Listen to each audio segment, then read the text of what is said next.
بسم اللہ الرحمن الرحیم۔ ایک بہن کہتی ہیں، ایک دن میں اپنے گھر کی صفائی کر رہی تھی، اتنے میں میرا بیٹا آیا اور شیشے سے ایک شاہکار تحفہ گرا دیا اور وہ ٹوٹ گیا۔ میں اس سے بہت ناراض تھی کیونکہ یہ بہت مہنگا تھا اور میری ماں نے مجھے دیا تھا اور میں اسے پسند کرتی تھی اور اسے رکھنا چاہتی تھی۔ میں نے غصے سے اسے بلایا اور کہا، میرا رب ایسی دیوار گرائے جو تمہاری ہڈیاں توڑ دے۔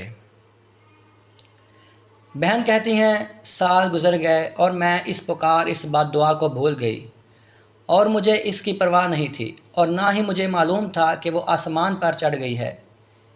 میرا بیٹا اپنے بھائیوں اور بہنوں کی طرح پلا بڑھا اور وہ میرے دل میں میرے بیٹوں میں سب سے زیادہ پیارا تھا۔ میں اس کو ہوا لگنے سے بھی ڈرتی تھی۔ وہ میرے لیے اپنے بھائیوں اور بہنوں سے زیادہ نیک تھا۔ اس نے تعلیم حاصل کی، گریجویشن کیا، ملازمت حاصل کی اور میں اس کے لیے بیوی تلاش کر رہی تھی۔ اس کے والد کی ایک پرانی عمارت تھی اور وہ اسے گرا کر دوبارہ تعمیر کرنا چاہتے تھے۔ میرا بیٹا اپنے والد کے ساتھ عمارت کی طرف گیا اور مزدور منہدم کرنے کی تیاری کر رہے تھے، اور اپنے کام کے درمیان میرا بیٹا اپنے والد سے دور چلا گیا اور کارکن نے اسے نوٹس نہیں کیا تو دیوار اس پر گر گئی۔ میرا بیٹا چیخا اور پھر اس کی آواز غائب ہو گئی۔ کارکن رک گئے اور سب پریشان اور خوف زدہ ہو گئے۔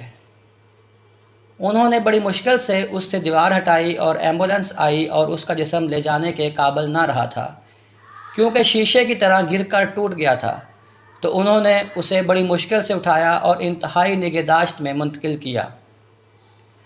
اور جب اس کے والد نے مجھے خبر کی تو میں بے ہوش ہو گئی، اور جب مجھے ہوش آیا تو گویا اللہ تعالیٰ نے میری آنکھوں کے سامنے وہ گھڑی بحال کر دی ہو جس میں نے بچپن میں کئی سال پہلے اس کے لیے بد دعا کی تھی، اور مجھے وہ بد دعا یاد آ گئی اور میں روتی رہی یہاں تک کہ میں دوبارہ بے ہوش ہو گئی۔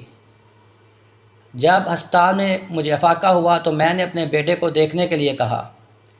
میں نے اسے دیکھا اور کاش میں اسے اس حالت میں نہ دیکھا ہوتا۔ ان لمحوں میں دل کی دھڑکن رک گئی اور میرے بیٹے نے آخری سانسیں لیں۔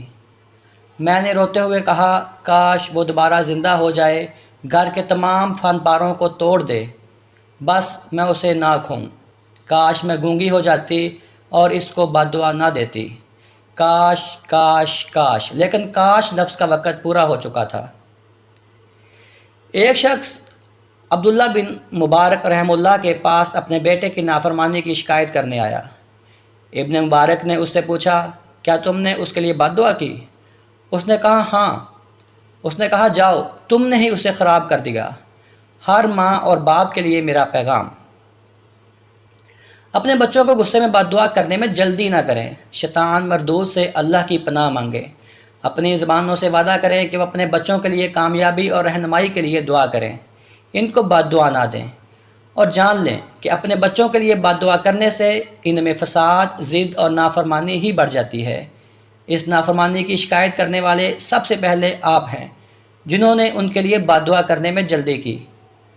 اپنے بچوں کو بد دعا نہ دیں، بلکہ اللہ سے ان کی اصلاح اور رہنمائی کے لیے دعا کریں۔ اور جب بھی آپ اپنے بچوں کو خوش ہوتے اور کھیلتے ہوئے پائیں تو ان کے لیے یہ دعا مانگیں، اے اللہ، میں تجھ سے دعا کرتا ہوں کہ انہیں جنت میں خوش رکھ جیسا کہ تو نے انہیں دنیا میں خوش رکھا۔ السلام علیکم ورحمۃ اللہ۔